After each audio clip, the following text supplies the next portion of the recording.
Question है आपका, यदि नोट को PGVG लिखा जाता है तो टाइम को कैसे लिखेंगे। तो सबसे पहले यहाँ पर हमने नोट लिखा, नोट को हमने क्या लिखा, PQVG यहाँ पर हमने लिख दिया। इसी प्रकार आपको यहाँ पर टाइम को लिखना है, तो इसके लिए यहाँ पर नंबरिंग हम करेंगे। तो N आपका 14 नंबर पे आता है, O आपका 15 नंबर पे आता है, T आपका 20 नंबर पे आता है और E आपका 5 नंबर पे आता है। और इसी प्रकार P आपका 16 नंबर पे आता है, Q आपका 17 नंबर पे आता है, V आपका 22 नंबर पे आता है और G आपका 7 नंबर पे आता है। तो यहाँ पर हमने क्या किया, 14 से हम 16 पर गए तो +2 हमने किया, 2 लेटर हम आगे गए।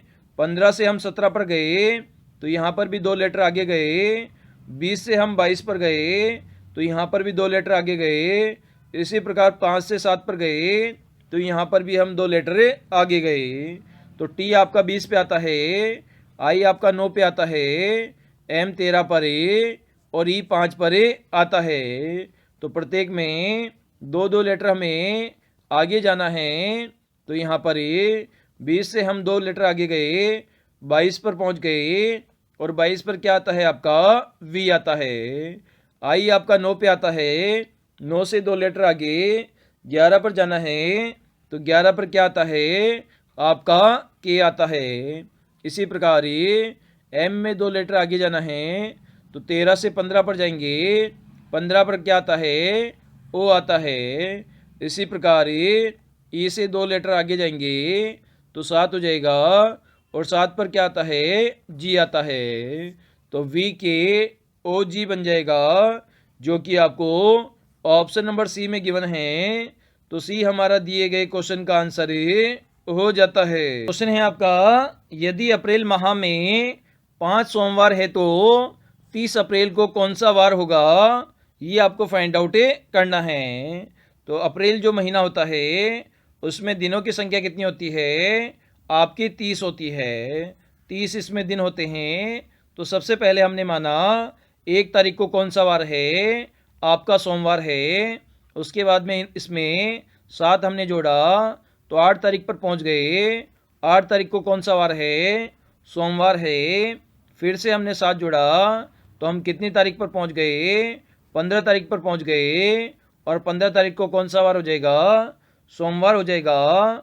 15 में वापस से हमने 7 जोड़ा तो हम यहाँ पर कितनी तारीख पर पहुंच गए, 15 और 7 आपका 22 हो जाएगा। 22 तारीख को कौन सा वार हो जाएगा, सोमवार हो जाएगा। फिर से हमने 7 जोड़ा तो 29 तारीख पर हम पहुंच गए और 29 तारीख को कौन सा वार हो जाएगा, सोमवार हो जाएगा। और कंडीशन आपको दी गई है, कितने सोमवार है, 5 सोमवार है। 1 2 3 4 और 5।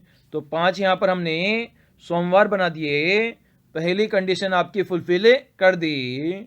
तो आगे कहा गया है 30 अप्रैल को कौन सा वार होगा। तो 29 अप्रैल को आपका सोमवार है, तो 30 अप्रैल को कौन सा वार हो जाएगा, मंगलवार आपका वार हो जाएगा। और ये आपको ऑप्शन नंबर बी में गिवन है। तो बी हमारा दिए गए क्वेश्चन का आंसर हो जाता है। क्वेश्चन है आपका, कितने त्रिभुज है दिए गए फिगर में। तो सबसे पहले यहाँ पर ये आपका शीर्ष नंबर फर्स्ट हो जाएगा, ये आपका शीर्ष नंबर सेकंड हो जाएगा। तो त्रिभुज आपको काउंट करने हैं शीर्ष नंबर फर्स्ट से। तो यहाँ पर शीर्ष नंबर फर्स्ट से खींची गई रेखाएं आधार को कितने भागों में बांटती है। तो ये आपका आधार है, इसको 1 2 3 4 5 6 भागों में से बांटती है। और इस फर्स्ट जो शीर्ष है उससे बनाए गए त्रिभुजों की संख्या हमें काउंट करनी है। तो सबको आपस में जोड़ देंगे तो कितना हो जाएगा आपका, 1 और 2 3 हो जाएगा, 3 और 3 6 हो जाएगा, 6 और 4 10, 10 और 5 15, 15 और 6 21 हो जाएगा। तो शीर्ष नंबर फर्स्ट से त्रिभुजों की संख्या आपकी 21 हो जाएगी। इसी प्रकार शीर्ष नंबर 2 से बनाए गए त्रिभुजों की संख्या काउंट करेंगे तो आधार को ये 1 2 3 4 5 6 भागों में ये बांटती है। सभी को आपस में जोड़ देंगे तो आपके पास में टोटल कितना आ जाएगा, 21 आ जाएगा। मतलब ये शीर्ष नंबर फर्स्ट से 21 त्रिभुज बनते हैं और शीर्ष नंबर 2 से भी 21 त्रिभुज आपके बनते हैं।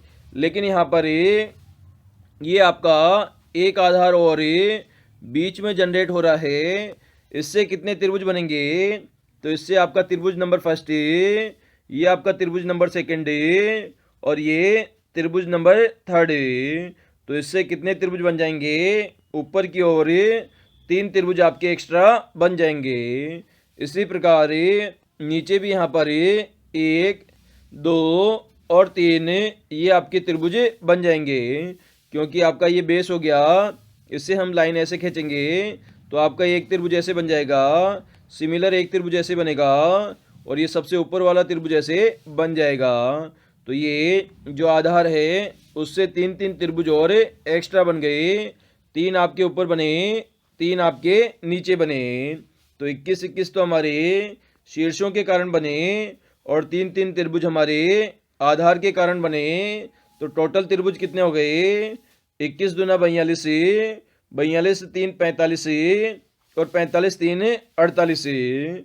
तो त्रिभुजों की संख्या यहाँ पर 48 हो गई, जो कि आपको ऑप्शन नंबर डी में गिवन है। तो डी हमारा दिए गए क्वेश्चन का आंसर हो जाता है। क्वेश्चन है आपका 11 बजे से 1 बजे के मध्य अतिव्यापन कब होगा। तो अतिव्यापन का मतलब होता है जब घड़ी की दोनों सुइयां सिमिलर पोजीशन में आ जाती है, मतलब एक दूसरे के ऊपर आ जाती है और 0 डिग्री का कोण बनता है, तो उस कंडीशन को हम अतिव्यापन कहते हैं। तो 11 बजे से हमें 1 बजे का एनालिसिस करना है। तो घड़ी हमारी इस पोजीशन में होती है जिसमें घंटे की सुई 11 पर है और आपके मिनट की सुई 12 पर है जब घड़ी में 11 बजते हैं। तो 11 हमने यहाँ पर घड़ी पर बजा दिए। अब ये जो आपके मिनट वाली सुई है वो आपके रोटेट करते हुए पूरे घूमकर जब 12 पर आ जाती है तब आपका टाइम कितना हो जाएगा, 12 बजे आपका टाइम हो जाएगा। तो यहाँ पर हमने एक नई घड़ी ली, जब आपके घंटे वाली सुई 12 पर होगी और मिनट वाली सुई भी 12 पर होगी और क्वेश्चन में अतिव्यापन की कंडीशन पूछी गई है। तो दोनों सुइयां आपस में एक दूसरे पे ऊपर हो गई तो 0 डिग्री का कोण बन गया, जिसे हम अतिव्यापन कहते हैं। तो एक अतिव्यापन तो आपका ठीक 12 बजे हो जाएगा।